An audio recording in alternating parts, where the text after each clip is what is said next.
Good afternoon. The Joint Committee on Water and Land and the Committee on Higher Education is on its hearing notice of Tuesday, March 21st at 3 p.m. in room 229.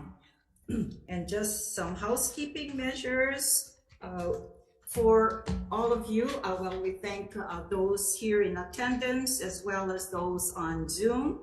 This meeting, including the audio and video of remote participants, is being streamed live on YouTube. You will find the links to viewing options on the legislature's website. And for those on Zoom, testify audio is muted and video disabled until shortly before it is your turn to testify, and time limit is 1 minute. Okay, we'll proceed then with HB 88, House Draft 1 relating to coastal erosion. And this establishes and appropriates funds for a 2-year program at the University of Hawaii to study sand movement patterns and coastal erosion along the coast between Sunset Beach Park and Ehukai Beach Park on the north shore of Oahu, including the impact of sandbag walls, tarps, rocks placed on the shoreline, sand pushing, and coastal restoration on beach processes. And it also establishes a temporary moratorium on the use of sandbag walls unless authorized by an emergency permit from DLNR, and also includes the reporting to the legislature. DLNR, aloha. Aloha. Good afternoon, chairs, committee members. Michael Kane on behalf of the Department of Land and Natural Resources. We've submitted testimony in support of this bill, and we appreciate that it has been amended through the various committees so that our office feels that the study will directly improve our ability to manage the shoreline. So we support this measure, and I am free for questions. Thank you. Thank you very much.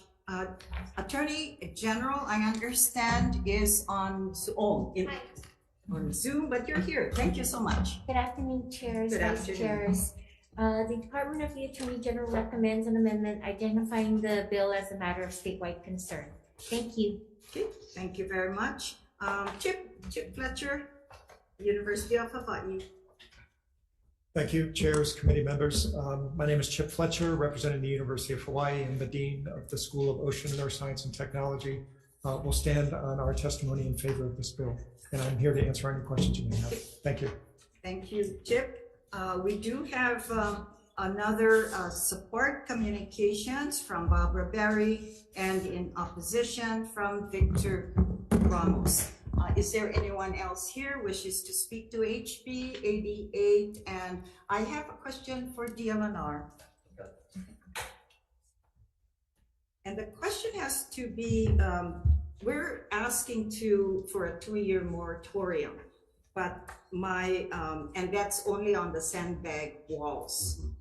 And I want to ask, now it does say that unless authorized by an emergency permit from DLNR. Have you folks been allowing emergency permits anywhere within the state or in this particular area of discussion? So yes, we have in the state, but the idea, the concept of emergency permits is that we can turn them out in a couple days to respond to an emergency, such as a rock fall affecting a highway or a landslide or a flood. And we skip environmental review, we just get it out. Around 10 years ago, we did issue emergency permits for emergency coastal erosion, or for ongoing coastal erosion.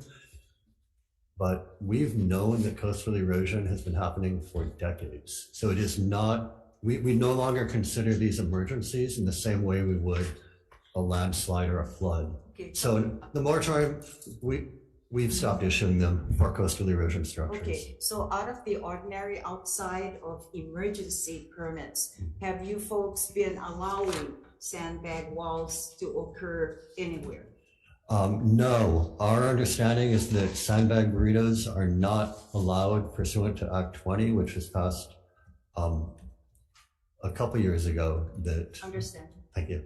Okay, thank Oh, you. We wait, just wanted to clarify that. I need to because- clarify my statement. My apologies. Please. That is for private structures. We are working with Department of Transportation because there are areas where we might need to approve these to protect highways or public And you infrastructure. did hear the recommendation from the AG's office. I heard it, but I don't understand it. I know, because this measure is only significantly in one particular area. And the Attorney General is saying that this is special legislation and it should, the recommendation is that it should be statewide. Okay, and that's fine. Thanks. Senator Kim? Actually, what the reason for that is that this relates to the University of Hawaii, and we need to declare that it is of statewide importance because they have so-called autonomy. So that's why there's this, correct. why we have to say it's of statewide importance. Okay, Because it involves the University of Hawaii. thank you. That helps. Okay. Any further questions from anyone else? Yes. I have a question. Yes, So are you Senator Alvarado. So is the impact of this bill then that you're not gonna enforce them in this particular geographic region for 2 years while the study is being conducted? No, well, we intend to continue to enforce conservation district rules. Because I mean, the department has a lot of information about the impact of these types of structures on coastal erosion already, so I don't get what this does. That is correct. We know the general impact of erosion structures, of sand pushing, of building seawalls. I believe the intent of this study was to look at the specific details in a specific location. It is a university study that we support and would feel helpful, but it's not a study that DLNR is conducting. And just to add further to the discussion, But it does say though, unless there's an emergency that you still during the study, that can happen. On an emergency, because it does say it's a temporary moratorium, and unless authorized Correct. by So an emergency permit, if I read this correctly. that is in the bill. But since the board is not issuing emergency permits for coastal erosion on the North Shore, the temporary moratorium doesn't impact our policies. Okay, all right, and I see Chair there just came in too, sorry. Oh. But would you want to participate at the hearing? I apologize. Thank you very much. Chairs, Don Shang with Board of Land and Natural Resources. I just finished a water commission hearing, but thank you. Well, Yes. Sorry, thank No, you no, no. for Thank your, you. I appreciate your Yes. appearance Yes. anyway. Yes. So, no, we do support this bill. I mean, I think it provides us more information upon which we can help to address some of the long-term issues related to coastal erosion. So partnering up with the university on this project, we believe this particular area is vulnerable. And we know we have to do more. We have to have more tools. So I think that's how we view this particular measure. Okay, and just going back to Senator Agaran's question again, because you can, even during the study or the moratorium, that for an emergency's sake, in any region, that you will authorize an emergency permit. Can I ask the university a question? If Dr. Fletcher can answer something? So, since you're gonna, I guess the university will be doing a study, in designing this particular study, you're gonna take into account that, you heard that they intend to enforce region district rules, so you may have structures and other things being removed during the course of the 2 years.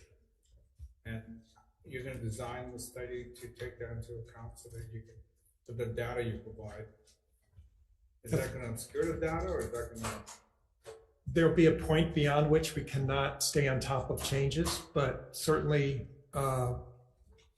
through careful collaboration with DLNR and the city and county for that matter, we're going to apply models of sediment transport as well as economic studies, sociological studies to value the beach itself in understanding the dynamics of this very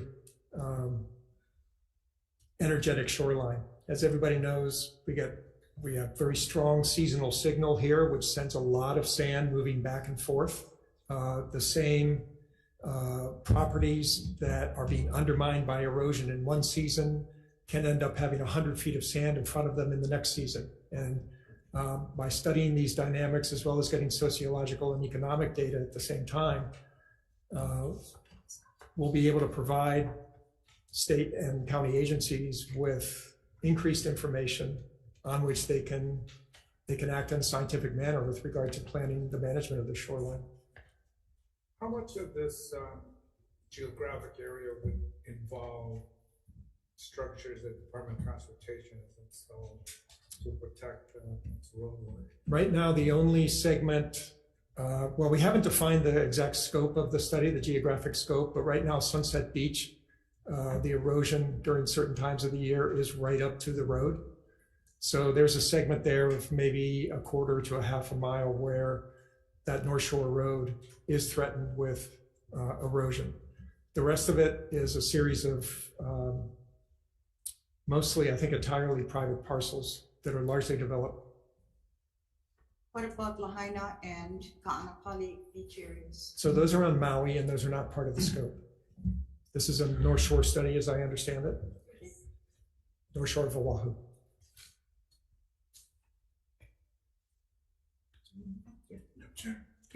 Senator Fadella. Yeah.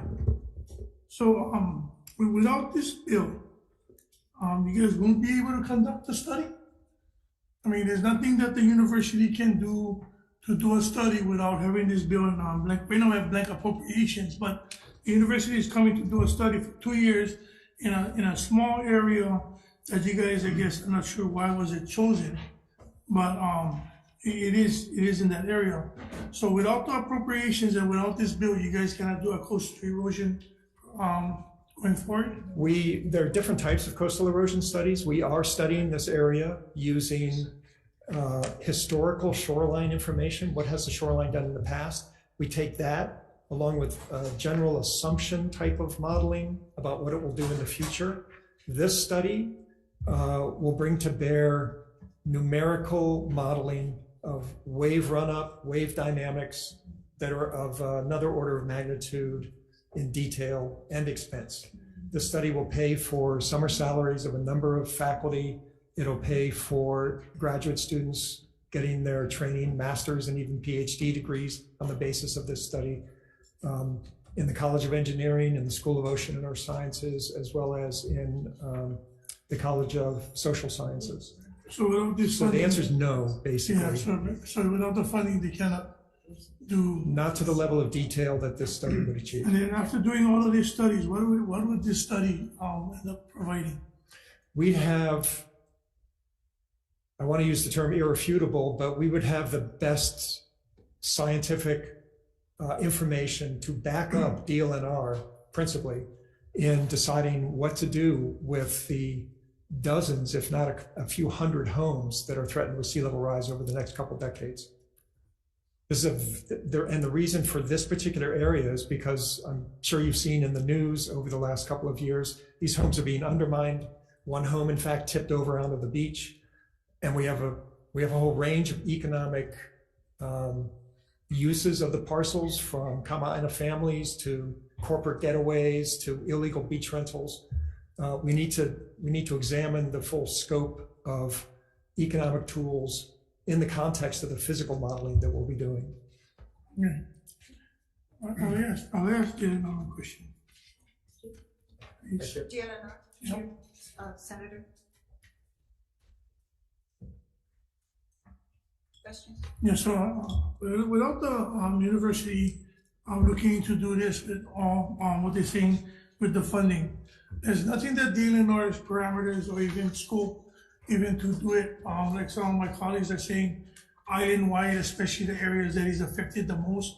And why wouldn't DLNR do and conduct a study you guys selves and having it at the university level?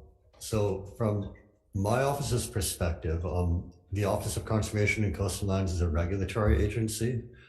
We have 5 people for the entire state. So I would love to have deep studies for the entire state, the entire coastline. We don't have the capacity to do that. So we do rely upon the university or private groups like Sea Engineering or federal grants to do the studies that then we rely upon.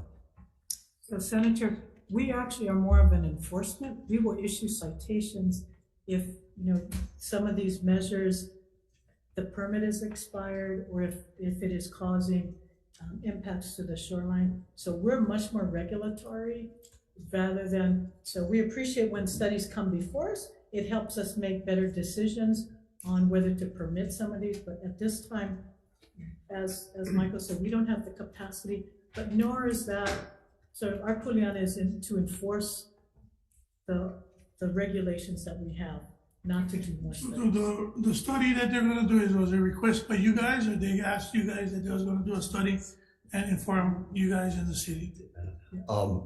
So no, we did not request this study. And in fact, I believe it came up last year and we only offered comments because we thought it was too general. We didn't think it would help us in shoreline management or shoreline enforcement. This area legislators asking for it. Yeah, thank you. You okay, sir? Yeah, okay, go ahead. Okay, thank you, And thank you very Senator, much. I would We just have add. 5 agendas. Okay. Go ahead. Yes. No sorry. more Yes. questions. Okay. Thank you. All right, Thank you. good. I just want to make one statement. though. Senator Kip. Based on one of the testimonies, to let people know that when you see like the date 3000 or 2050, that's just to get it to conference so we can agree. So I know people might not understand why we're putting those Exactly. dates. Just Exactly. Okay. Thank you. Do you wanna go into a break or we can? No, just go. You accept the amendments.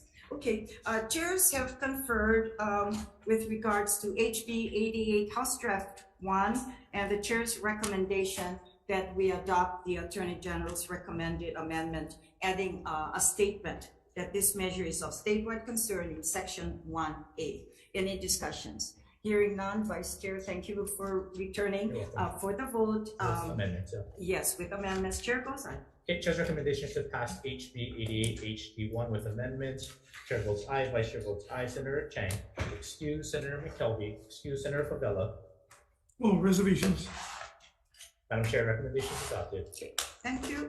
Same recommendation for Committee on Higher Education to pass HB 88 HD1 with amendments. Chair votes aye. Chair votes aye, Vice Chair votes aye. Senator Fukunaga, excuse Senator Algaran. Yes. Senator Favela. Reservations. Thank you. Measure is adopted, Madam Chair. Thank you. Okay, thank you. Then the Joint Committee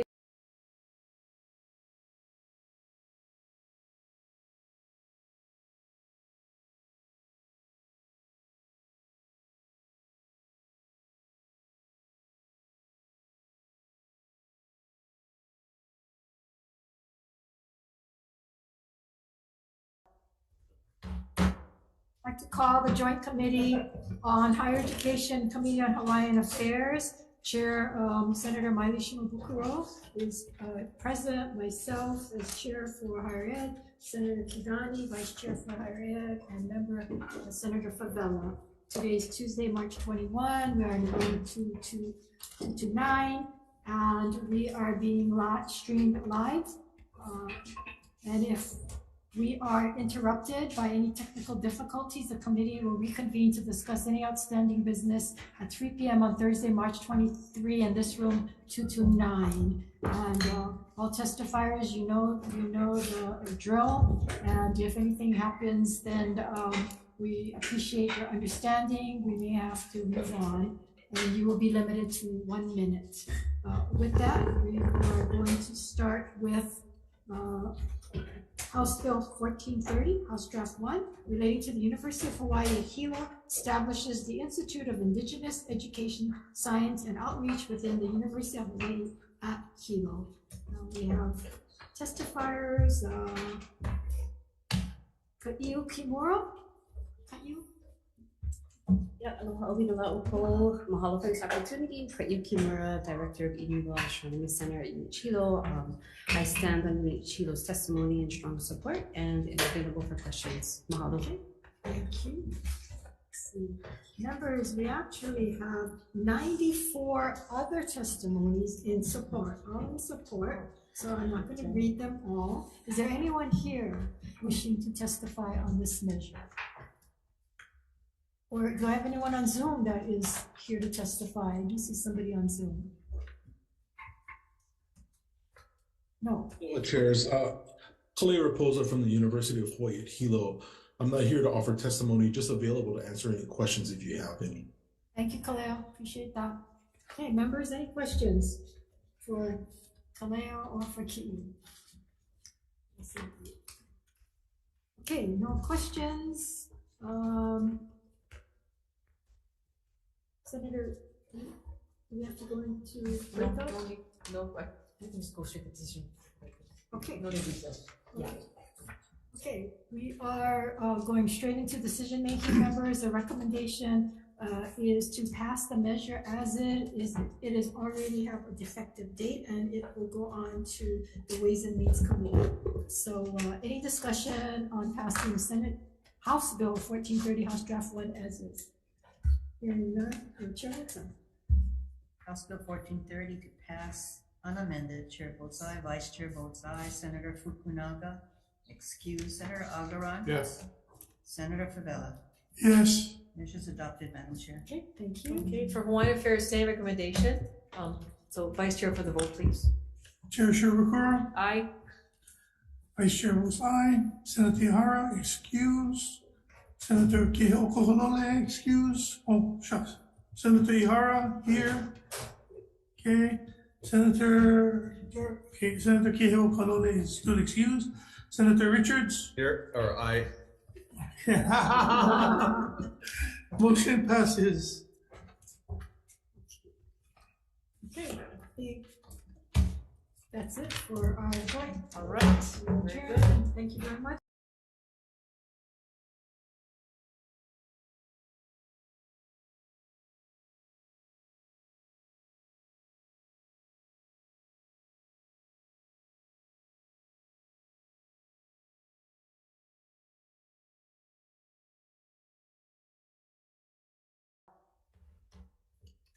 Welcome back to the Committee on Higher Education. We are here, we have two agendas, 315 and 310. 310 is decision making, so we're going to hold that to the very end and decide everything at one time. Again, today is Tuesday, March 21st. We are in room 229, and I think everybody knows the drill that we are being streamed live on YouTube. And if there's any disruptions, we will continue on Thursday, March 23 at 3 p.m. in room 229. First item on the agenda is House Bill 1301, House Draft 1, relating to cancer, appropriates funds to the University of Hawaii Cancer Center to conduct a multi-ethnic cohort study focusing on the social determinants of health, lifestyles, and environmental exposures and resilience factors of Native Hawaiians, Pacific Islanders, and Filipinos. Let's see, first person testifying is Loic Lemartian. Did I say it right? Lemartian. Yes. Everyone's good at French. I'd like to stand on the testimony that was sent by Manoa, and I'm here to answer any questions. Okay, and you're in support, correct? Okay, thank you. Patricia Cornett, testifying for University of Hawaii Community College. Good afternoon, committee. I'm here to verbally read my testimony. I'm a cancer survivor twice. I work for UHCC. I do outreach as a health educator. I am also Tongan, full Tongan. With this cohort, it'll help me bring women to get their mammograms and drive them. That's what I do now. I do that right now during my give back. So Just had mine, thank you. you're welcome. Thank you for going to get your mammograms. And as you will know, committee, a lot of these women do not have a reliable transportation, or sometimes they don't want to go in because of fear. So when I want to reiterate, lastly, when I did go through chemo, unfortunately, I was diagnosed, and when I did chemo, I was compared to another race. So there's no specific words Tongan, and there's no specific words Filipino or Native Hawaiians when they break it down. They break it down and they just give it to the next race that's there. So when I did that, I was questioning myself. So this is why I work for the UHCC, and I give back. So yesterday I had a ladies' night out. 5 women showed up out of the 50. I took them to the Chief's Luau. I brought them back, and again, they still have to go do their mammograms. So I'm here to support this cohort. Thank you. I just wish they'd find a better way of doing mammograms. You know what? That's a really good question. Men don't understand this. So Yeah, that's a really good question. Yeah, To be honest with you, they are trying to do something way better now with the machines. So I'm glad that you brought that up. There is something happening right now. But as of now, I am a walking, talking person, and hopefully this passes today. Thank you, committee. Okay, thank you. Okay, next person is testifying, Cynthia Au, Government Relations Director, American Cancer Society. Thank you. Thank you, Chair Kim, Vice Chair Kidani, and committee members. It's Cynthia Au on behalf of the American Cancer Society Cancer Action Network. Thank you for the opportunity to testify in strong support of House Bill 1301. Approximately 8,460 people in Hawaii will be diagnosed with cancer this year, and it is the second leading cause of death in Hawaii, taking 2,500 lives each year. Cancer is the leading cause of death among Asian Americans and the second leading cause among Native Hawaiians and other Pacific Islanders individuals. It is becoming more evident that health outcomes are impacted by social determinants: your household income, how far your closest clinic is, can you take off of work to get screened, whether you live in a multi-generational household, cultural stigmas on talking about health problems and not talking about it because you're afraid. And when you finally do, it might be too late. These are a few of the factors that contribute to the disparities that we see in health outcomes and especially cancer outcomes. Cancer research focusing on Native Hawaiians, Pacific Islanders, and Asians, including Filipinos, is unique to Hawaii and can only be done by UH Cancer Center. This initial funding will lead to more research grants by the National Cancer Institute to study minority populations that are unique to the people of Hawaii and the state of Hawaii. Thank you so much for your time. Thank you. Thank you. Let's see, Michaela McCullough. Aloha, my name is Michaela McCullough, and I stand in strong support of HB 1301. As a young Native Hawaiian woman and a member of the Wai'anae community, to see the negative impact of health disparities isn't uncommon to me. Some of the most common leading causes of death amongst Native Hawaiians are cancer, heart disease, and diabetes. As a granddaughter and a niece to those who have fought against these diseases and have lost, and to some who are still fighting, this research to me would mean that there are people who still care about using their skills and talents to do what they can for these people that I care about in my community. To have research focus on being done for multi-ethnic communities means that someone sees us. Thanks to the UH Cancer Research Center, we have experts who want to focus more on the people of their land.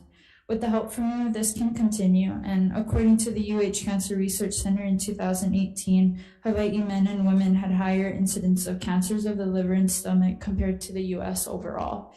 By finding and researching these facts of our Native Hawaiian communities, we can get to the roots of these problems and hopefully find more solutions. As a Kamehameha alumni and a pua of Bernice Puahi Bishop, who passed from breast cancer, I ask that you help us fight this fight for her and for our communities. I ask that you help us fight this fight for both of my great-grandmothers, for Princess Puahi, for Mrs. McGregor, the young mother that I shared a coffee with at my Nanakuli Starbucks, my Kumula, Illinois, for Denise Chow, for Rel's son, for my Auntie Pua from Makaha, Yvette Scribner, for Mrs. Giebel, and many others amongst our communities who are fighting cancer. Thank you. Thank you. We don't have anyone else testify to in person or on Zoom. We have 19 others in support. Is there anyone else in this room that wants to testify? Please come up. I know that we have all experienced somebody in our life that have had cancer, if not ourselves. So we certainly understands. So yes. Please go ahead. Thank you for the opportunity to speak. My name is Agnes Malati. I'm the director of the Health Careers Opportunity Program at the University of Hawaii. As I was listening to this, I'm reminded that this is very critical. Our goal is to increase diversity in healthcare workforce for better health for our community. And during the pandemic, my mom was diagnosed and did have an operation for colon cancer. My niece also with leukemia. And data on Filipinos is very scarce, and our population here is not as is more unique compared to the mainland. There's some similarities, so our cancer center here is definitely positioned, and I support this bill. Thank you so much. Thank you. Anyone else? Members were open for questions. For the cancer center? I'm sorry? For the cancer center? Yes. Did you? Yeah, I could. Please.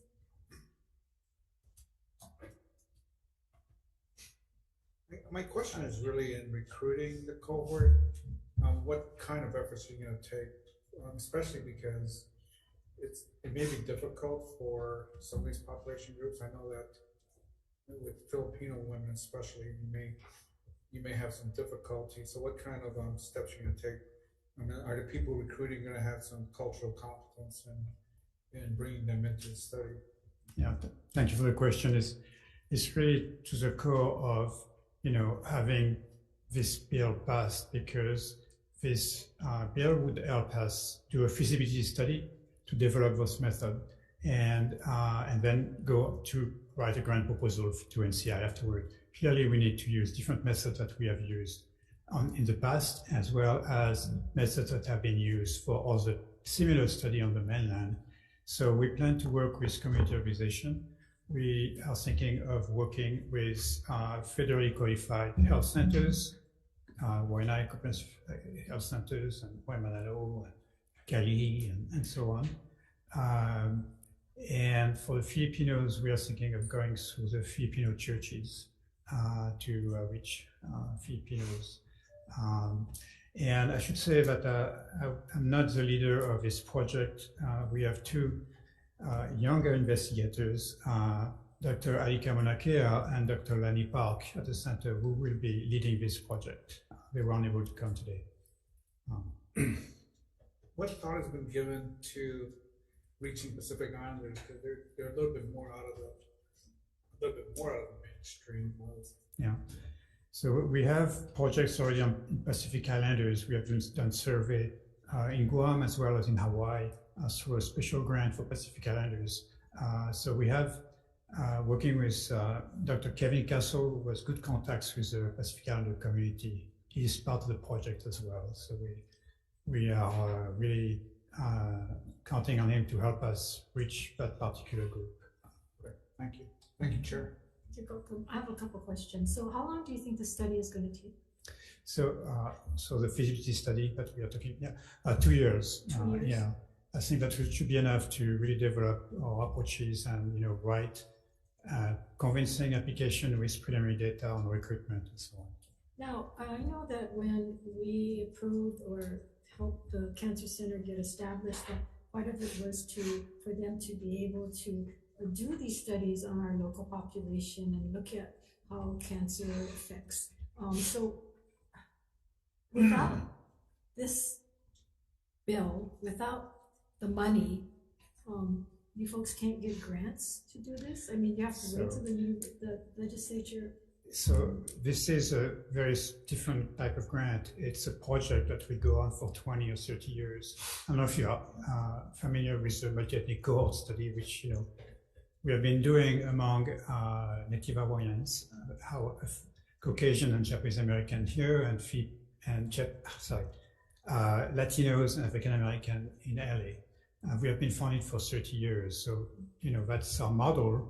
Now we want to study other groups, Native Hawaiian in more details, Pacific Islanders and Filipinos, and we need to develop new methods to recruit. So where we recruited 30 years ago for the MEG course study, we can't use that today. We were able to get driver's license names and voting registration names, and we mail questionnaires out. I guess my question is more along the line that as the Cancer Center here in Hawaii, and knowing our population, which is majority are Asian, are mixed, and Pacific Islanders, that the Cancer Center has not taken the initiative to actually do these studies without the legislature, because we had to do the bioduct one as well, and it wasn't done by the Cancer Center.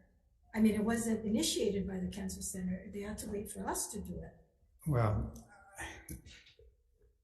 okay, let me answer the first question. So this type of studies, we are doing work with Pacific Islanders, as I mentioned, Filipinos and Native Hawaiians, but those are surveys. They are, we access them, we get questionnaire information, and actually we are starting a new initiative among Native Hawaiians where we not only are doing public health education, but we are also going to train Native Hawaiians in certain areas of cancer research and public education as well. So that's one project on Native Hawaiians. So we are not waiting for the legislature to have, but for this particular project, which is again a prospective study that's going to last for a very long time, it's very difficult to get funded. We need to come in to NCI, National Cancer Institute, with preliminary data, showing that we can recruit and we can collect the data we say we're going to collect. So this bill would help us do that. So how much money would this need? Well, so we are estimating that we would need $500K per year for 2 years, so $1 million in total. Our budget for the grant would be $3 million per year. So just to give you an estimate of the idea of scale. To the federal government for that. It will go to the National Institute of Health, yes. The bioduct study, is that completed? So I sent you actually, when I met you in November, the grants that were submitted and funded from this bill on liver cancer. And I don't know if you looked at it, but that was quite impressive because we were able to bring several $1 million in grants through the help of this legislature. So what's the status? So that study is ongoing. Yeah, it's still ongoing. Yeah. And do we get any updates on that as to the findings and so forth? Of course, yes, we can certainly do that. Yes. Okay. Because I hate when we do these studies and then we don't find out what's the final outcome. Just study, more studies, more studies. So yeah, I hope we can get. Senator Kim, I really would like you to come to the center and spend a few hours with us, and really would like to update you on what we do. And I really wish you, we really have changed at the Cancer Center. We are much more community focused. We have a lot of community activities, and and we have great community advisory board, and so it's a very different center than we had 10 years ago. And I've been here 30 years, so I have seen the changes. Okay, members, any other questions? Senator Favela. How long the Cancer Center has been in Hawaii? In existence, 40 years. How long the Cancer Center has been operating in Hawaii? 40 years. How much? 40 years. 40 years. In the 40 years, knowing that this island is Native Hawaiians, mixed race, never once tried to do an extensive study on Native Hawaiians, Pacific Islanders, Asians. How much studies over the 40 years that you had dedicated to those in ethnic backgrounds? We have had many studies, including Native Hawaiians. How much? I would say 20 in epidemiology, just in our programs. The reason why I'm asking this is that we, as a society, men, as a society, is failing our women. And I brought this up in the bill that I had, for the resolution I had. We're not going with the national standard, because we're not like the national standard, okay? And even the audit has been done, and I didn't agree with it, and I wanted an audit to be done again. Of course, it was overruled and the resolution wasn't heard. But we're still talking about another study for 2 more years, but you guys been around for 40 years. Right? You did 27. Let me finish. The reason why I say that is because we continue to slowball and maneuver. We come to women. I'm just telling you this as a man, observing that all my 7 sisters and 3 brothers, I seen my dad go through prostate cancer. Everything was available to him. When it comes to women, it ain't. Because we gotta wait till somebody in our family has it. And if they don't have it, they can't get the treatment or they can't go get treatment. I wanna change that. Because I know this bill is talking about the study, but what age brackets are you looking at this study? Well, actually, it's actually a different design, different age bracket that we have done in the past. Actually, we are thinking of including men and women aged 18 to 75, and actually several generations, and actually study the effect of multi-generation households in terms of support system and cultural adherence. In addition to all what we've been working on for a number of years, lifestyle, smoking, obesity, and all those problems that we have in our community. And I also sensing I really invite you to come down to the center, and we can present you with all our findings on Hawaiians, Native Hawaiians, on cancer. And we have made progress, and I speak more in terms of prevention than treatment, is what I do. And I would say very humbly that, this work would not have been done by any university on the mainland.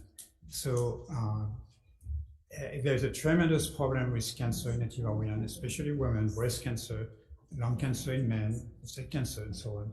And I really want you to know that really we are working hard on this issue. So you said smoking. What else? What else are you looking into besides smoking? Smoking, obesity, diet.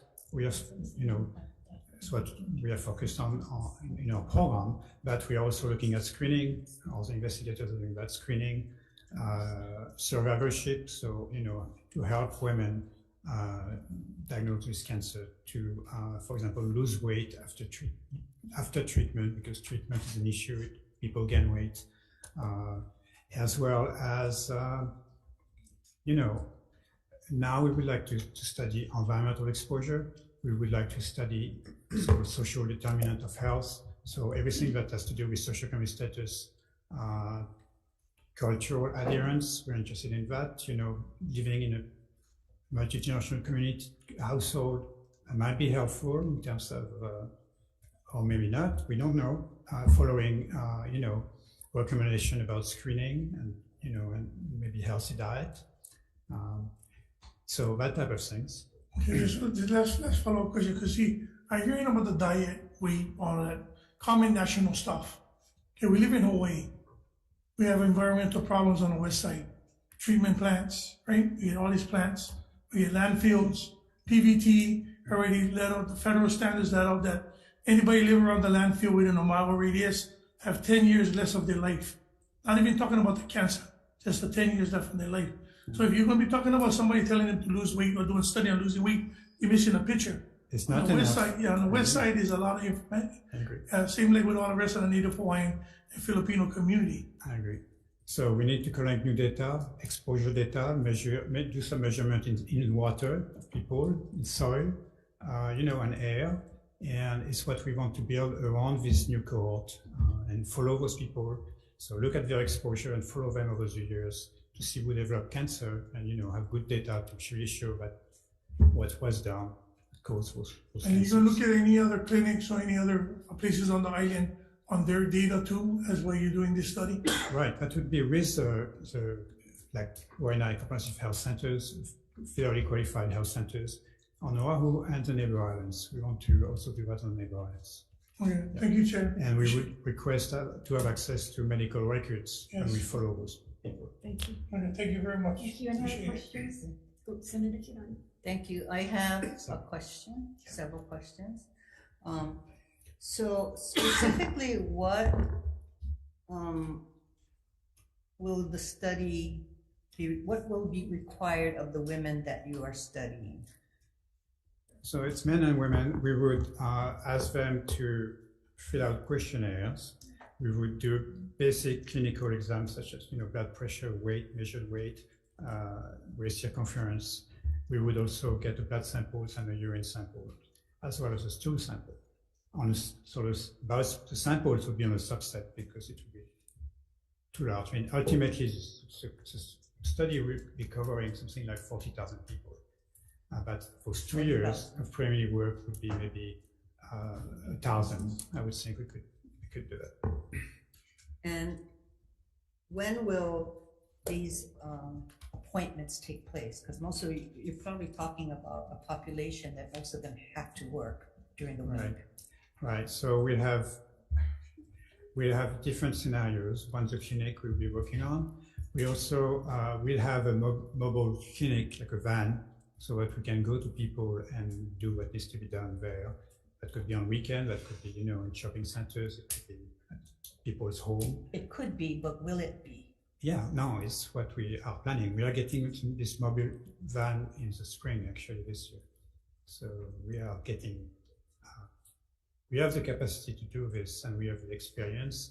We need to build further our community relationships and find also financial arrangements so that the clinic can help us on the fiscal side, and we need to find a way to reach patients of those clinics and people in the community in a way where we can recruit not just one person, but a person and 2 relatives. We think that would be feasible, possibly. So either a parent or a child. And we're aiming to have 3 generations in the study. Thank you. And then finally, when the study is finished, can the Cancer Center let this body know, send a report that the study is finished and a brief summary of the results? Absolutely. Yeah, and actually the way we're going to set this study is that we're going to have the community and participants will have access to some of their data through a special website. If they want to do that, they can go and check their data. But also the community will be advising us on what research question needs to be addressed, as well as helping us disseminate findings. So it's kind of model we want to use now with our studies, is to have much more community input and participation. And then what is the length of the study? How many years will this? So, those prospective studies are 10, 20, 30 years long. Our first cohort study that we have, the multi-ethnic cohort study, has been in existence for 30 years and has brought in something like $150 million in grants. And it's not just the Cancer Center. Many people at UH are using our data and samples. So it's going to be a resource, a research resource for Hawaii. Okay, I guess we have often done this, but never know where you are, or not you specifically, Cancer Center, yeah, I know where they are in the study and what the results to date and the progress made. And I think that would be nice for us to know, because in 20 or 30 years, I guarantee you I'm not going to be. Well, we send newsletters every year about findings that we have to the participants, but we really appreciate suggestions on how to improve this communication. And, Thank you. This is important to us as well. Thank you. Okay, members, no other questions. We're going to move on. We have one more item on this agenda. I'm going to take that, and then we have a joint that's waiting here. So House Bill 968, House Draft 1, relating to the University of Hawaii, appropriates funds to the Hawaii Pamatasan Council for 3 full-time equivalent academic and support members. We did hear this measure. We had a Senate bill, and we waited for the House bill to come over. So this is the House version of it. So testifying first, Patricia McMahon. Hello, just a second.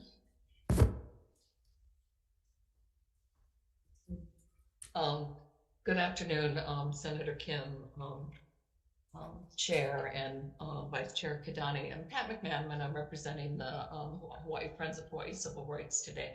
I'm not sure if Amy is on or not, but she is traveling, and communication has been difficult for her. We stand in strong support of this measure. I would just note, you know, upon reading this, my immediate thoughts were, one, the $300,000 request is quite modest in terms of, I think, the gap that we're seeing in terms of enrollment by Filipino students in the university and attending graduate school.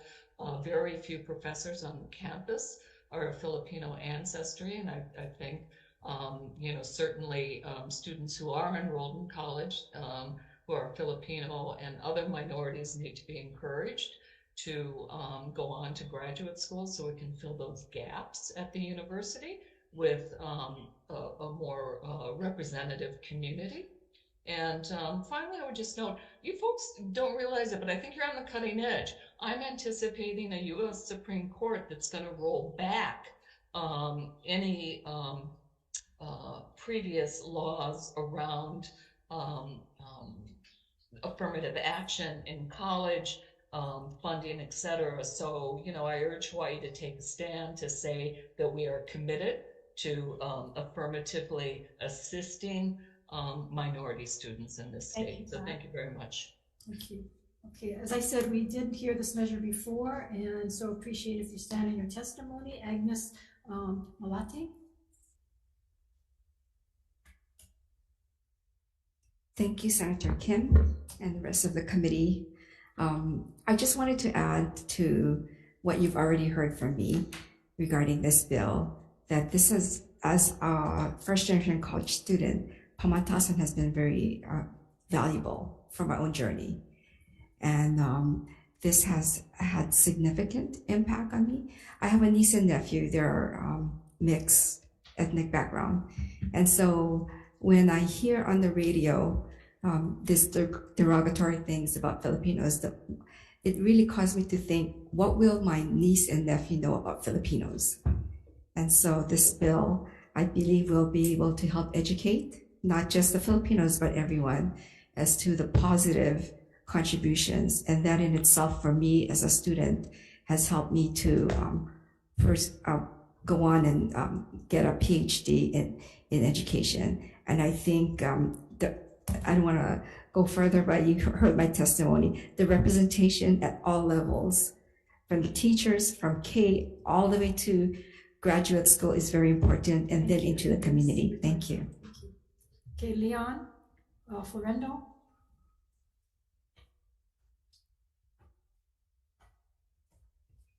Still got these chairs. Just see. Okay. Aloha, Senator Kim, Senator Kadani, Leon Fuimono Florendo. I submitted my report. Strong support of this bill. I just want to go on and add that today I brought my two girls who are in 8th grade, and I don't want them to go through what I had to go through, where I had to learn about my culture going to college at the University of Hawaii. I entered the community college, and then had I not furthered my education to get my bachelor's in psychology, I would not have the opportunity to learn about my ethnic background. And today I can honestly say, as a professor at the University of Hawaii Leeward Community College, we have an academic subject certificate in Filipino studies where the entrance requirement for any student is 18 years of age or a high school diploma. And I feel that they will not be deprived of learning.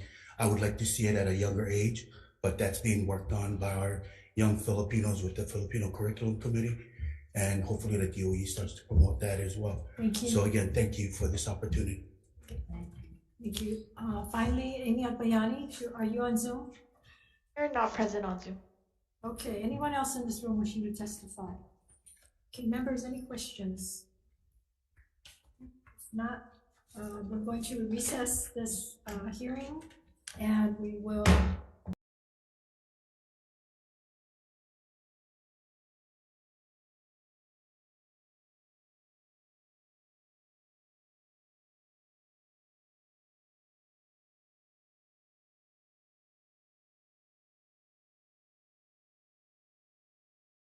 Okay.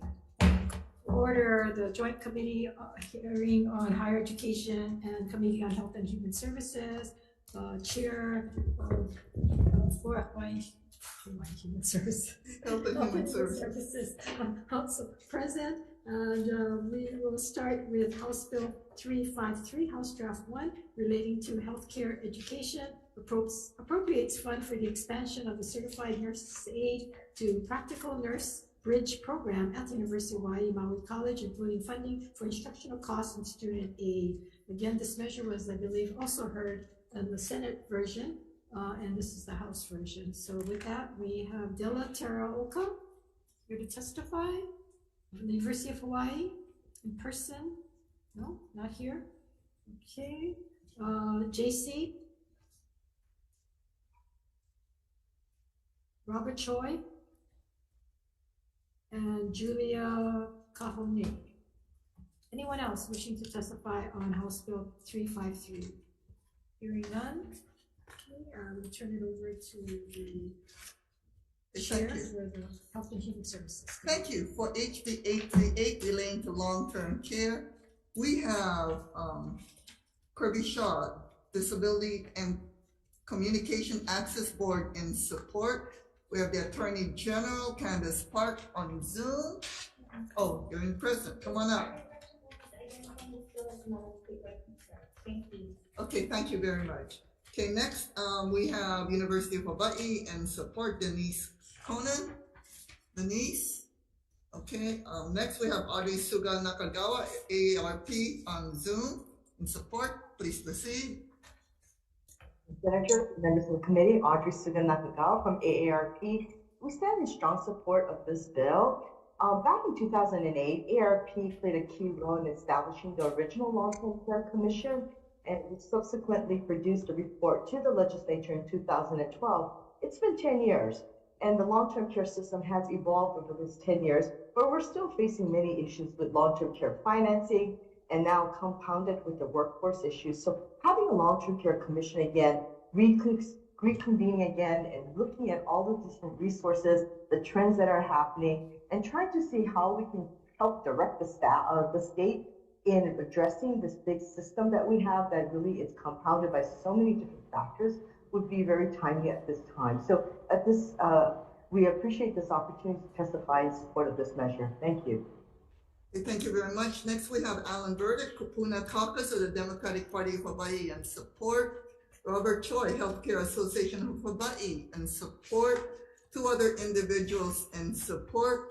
Anybody else wishing to testify on HB 838 relating to long-term care? Members, any questions? Okay, moving on. Next, we have HB 1148, HD1. Relating to mental health. First up, Hawaii State Department of Health and support. Next. Okay, thank you very much.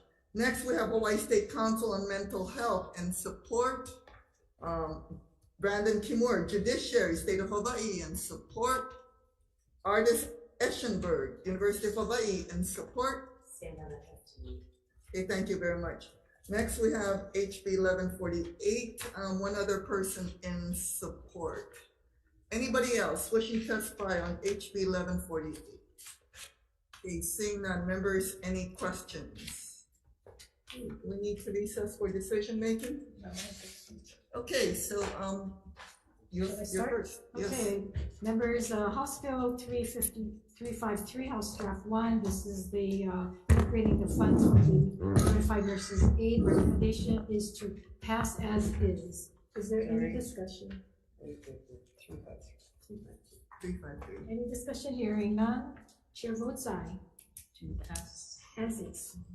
Pass on amendment House Bill 353. Chair votes aye. Vice Chair votes aye. Senator Fukunaga excuse. Senator Kibagara. Yes. Senator Savella. Aye. Measures adopted, Madam Chair. Thank you. Okay, so for HHS, same recommendation. Vice Chair for the vote, Chair votes aye. Okay, thank you very much. Chair votes aye. Vice Chair votes aye. Senator Moriwaki. Aye. Senator Shimabukuro is excused. Senator Awa is excused. Recommendation is adopted, Chair. Okay, thank you very much. So for HB 838, Chair's recommendation is to pass with amendments we're gonna insert on line 10, page 1, the phrase, long-term care of Hawaii's aging population is a statewide concern, and thus this bill is a law of statewide concern. And otherwise, I have a defective date of June 30, 2050, and technical non-substantive amendments for purposes of clarity and consistency. And in the committee report, we're gonna state the UH request of $520,000 per year and 2 FTEs. Any comments, questions, concerns? Seeing none, Vice Chair for the vote, Chair votes aye. Okay, voting on House Bill 838, House Draft 1. Recommendation is to pass with amendments. 3 members are present. Any reservations? Any noes? Recommendation is adopted. Okay, same recommendation for the Committee on Higher Education, passing HB 838, House Draft 1, with amendments. Chair votes aye. Or any discussion? Not chair votes aye. Vice Chair votes aye. Senator Tanaka excused. Senator Kitagawa. Yes. Senator Favela. Aye. Motion is adopted, Madam Chair. Thank you.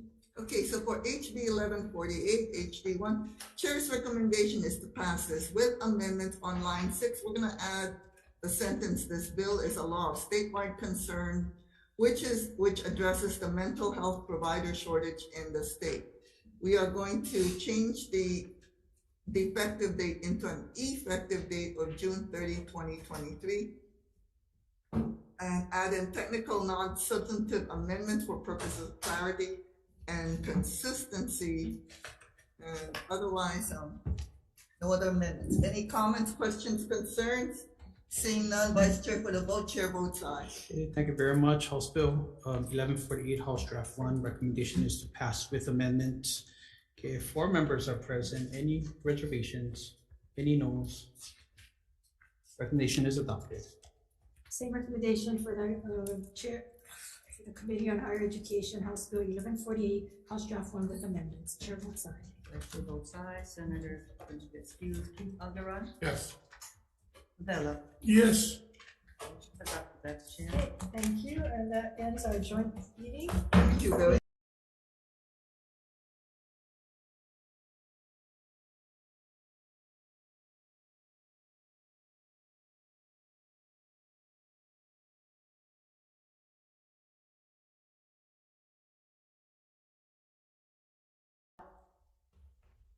Calling back to order the Committee on Higher Education. We are here for decision-making. Items that we just took up a little earlier. House Bill 1301 relating to cancer. The recommendation is to pass this measure with amendments, inserting technical and non-substantive amendments for the purposes of clarity and consistency. We already have a defective date, and this matter goes on to the Ways and Means Committee. Members, any discussion? Hearing none, the chair votes aye. House Bill 1301, HD1 to pass with amendments. Chair votes aye. Vice Chair votes aye. Senator Fukunaga excused. Senator Kitagawa. Yes. Senator Favela. Yes. Motion is adopted, Madam Chair. Thank you. For House Bill 968, House Draft 1 relating to the University of Hawaii, the Hawaii Omatasan Council. We did pass the Senate bill. We recommend that this bill pass as is. Goes on to the Ways and Means Committee with a defective date. Any discussion? Hearing none, chair votes aye. 968 to pass unamended. Chair votes aye. Vice Chair votes aye. Senator Fukunaga excused. Senator Kitagawa. Yes. Senator Favela. Yes. Motion is adopted, Thank Madam you. Chair. And members, we have one deferred measure from Tuesday, March 21st. I'm sorry, from, when was this? Last week. Today's March 21st. Anyway, we have this decision making. This is on House Bill 554, House Draft 2. This is the one relating to University of Hawaii campus safety. And the recommendation is to amend, pass with amendments. Remember the testimony was received about the broadness of the definition of sexual misconduct and concerns regarding the immunity clause. So the recommendation is that the definition of sexual misconduct, to narrow it down. And so on page 11, lines 14 to 19, we want to remove the words stalking and harassment because it seems that it is unrelated in this context to sexual misconduct, and sexual misconduct is in fact defined above in this measure. Also, the language on immunity, referring to other violations may create unintended consequences. So on page 9, section D, we're going to delete the words trespassing, unauthorized entry of university facilities, or other violations of the university policy or code of conduct. Also, egregious violations are not defined in the bill, so we're going to remove or the violations was egregious, and then making any technical non-substantive amendments for purposes of clarity and consistency. Chair? Yes. Would you like to also remove the language from page 11, lines 14 to 19, or other gender-based harassment? Yes, I'm sorry. Yes, and for other gender-based harassment or violence, because we do talk about harassment and violence in reference to sexual harassment. So those are the recommendations. Members, any discussion? Yeah, question. So this is only for the universities? Yeah, this is only for, and it's actually reporting. It's to encourage anyone who may have experienced sexual misconduct in any way that they report it to the university. Okay, and then the university have other areas that determines if they're going to investigate on what happens. But Okay, so when they report them to the university, the repercussions of the university is not going to take any action in the sense of like putting them on the spot kind of thing. It's going to be private when they reverse. You know, like if I reported them to the university, then I could tell, oh yeah, it was Kurt Fivella and report you, whatever. part of this also gives the person who is reporting immunity in many areas. In the event they were drinking in a party, and so the person doesn't want to come forward because they knew they were either drinking or participating and taking drugs, they don't want to report it because they could be in jeopardy. Yes. This would give them immunity if they reported it, that they are not then going to be reprimanded or kicked out of school because of that. Thank you, Chair. So, Awesome. yeah. Any other discussion or questions? If not, Chair votes aye. House Bill 554 HD2 to pass with amendments. Chair votes aye, Vice Chair votes aye. Senator Fukunaga excuse, Senator Kibaga. Yes. Senator Fabella. Yes. This is adopted, Madam Chair. Okay, with that, we are done. Thank you very much.